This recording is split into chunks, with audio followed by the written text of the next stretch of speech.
बिस्मिल्लाहिर्रहमानिर्रहीम। अस्सलाम वालेकुम। पंजाब टेक्स्ट बुक बोर्ड की नहम क्लास की इंग्लिश की नई किताब के पहले चैप्टर ट्रीटी ऑफ हुदैबिया की 5वीं वीडियो के साथ आपकी खिदमत में हाजिर हूँ। अहम अल्फाज हैं: गैदर्ड इकट्ठा किया, कंपेनियंस साथी, असहाब सहाबा, प्लेज वादा अहद या बैत, रिटर्न लौटना वापस जाना, रिवेंज इंतकाम बदला, मार्टरडम शहादत। Hazrat Muhammad sallallahu alaihi wasallam gathered all his companions under a tree and took a pledge from them that they would not return without taking revenge for the martyrdom of Hazrat Usman Ghani radiyallahu ta'ala anhu.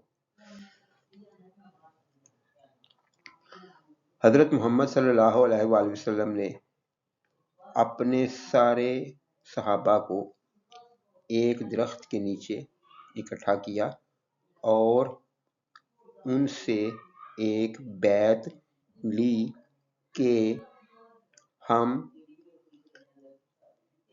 हजरत उस्मान गनी रज़ियल्लाहु ताला अन्हु की शहादत का बदला लिए बगैर वापस नहीं जाएंगे। इसमें एक चीज़ थोड़ा सा देखने वाली है कि टेक्स्ट बुक के ऊपर जो मेरे पास उसका वर्जन था उसमें ये लफ्ज़ वी लिखा हुआ है हम, जबकि इंग्लिश ग्रामर के मुताबिक यहाँ पे वी लफ्ज़ गलत है, यहाँ पे दे आना चाहिए था। तो ट्रांसलेशन मैंने दे के हिसाब से की है, आप बस एक लफ्ज़ ही बदलना है, दे या हम। अपने उस्ताद से मशवरा कीजिएगा कि वहाँ पे उन्हें क्या करना चाहिए। मुझे ये लगा कि यहाँ पे दे का लफ्ज़ होना चाहिए।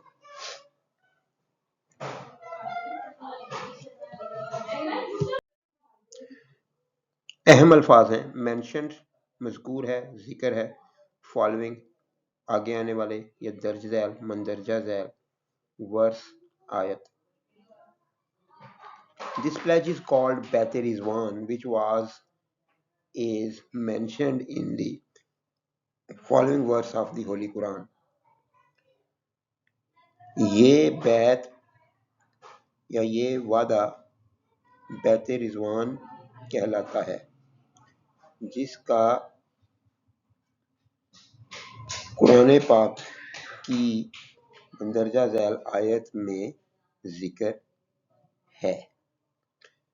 यहाँ पे भी बुक पे एक ग्रामर की मिस्टेक है, यहाँ पे इज़ है, उसके बाद इन्होंने उसको वाज कर दिया। यहाँ पे भी इज़ ही आना चाहिए था।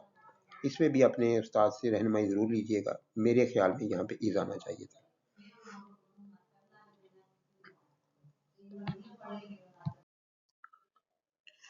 अहम अल्फाज हैं: वाज प्लीज्ड राज़ी था या खुश था, बिलीवर्स अहले ईमान मोमिनीन, प्लेजिंग अहद कर रहे थे, अहद या बैत कर रहे थे,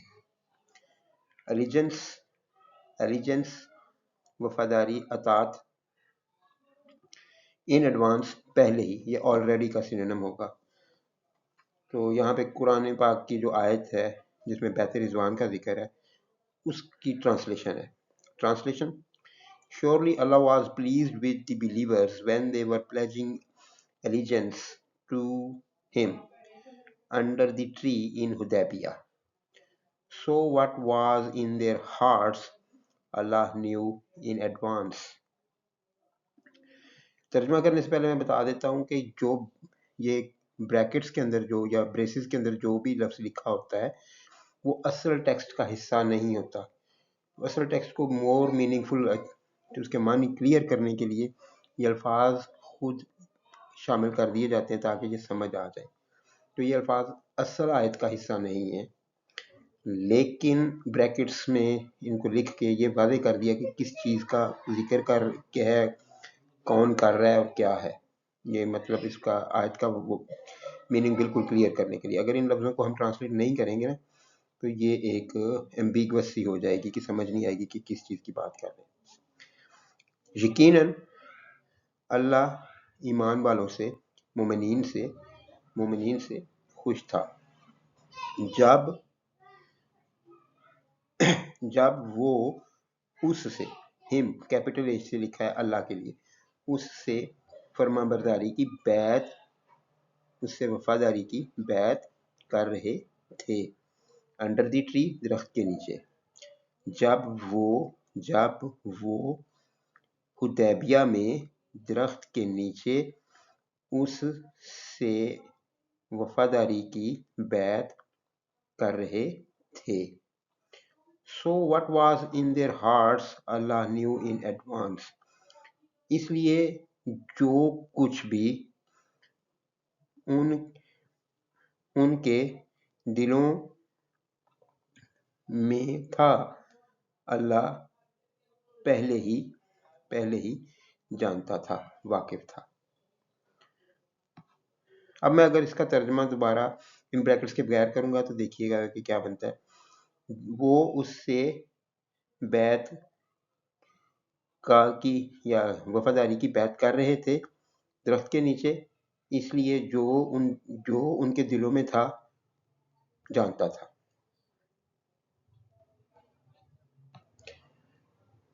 تو اس سے یہ کلیئر ہوتا ہے کہ اگر یہ لفظوں کو ہم ٹرانسلیٹ نہیں کریں گے تو پتہ نہیں چلے گا کہ کیا تھا. یہاں پہ صرف جانتا تھا، ویسے ہی آکورڈ لگے گا.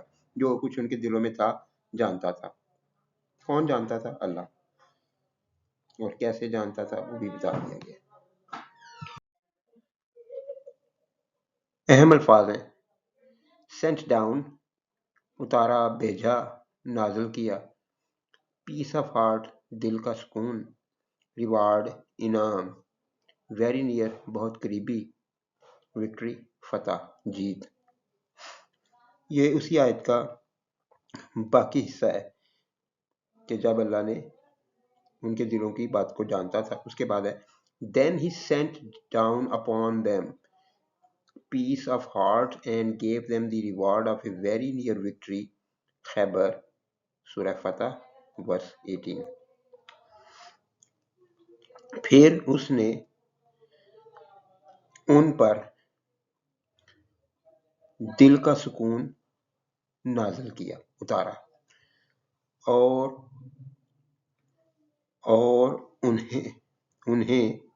انہیں ایک بہت قریبی فتح خیبر کا انعام دیا. سورہ الفتح ہے، اس کی 18ویں آیت ہے.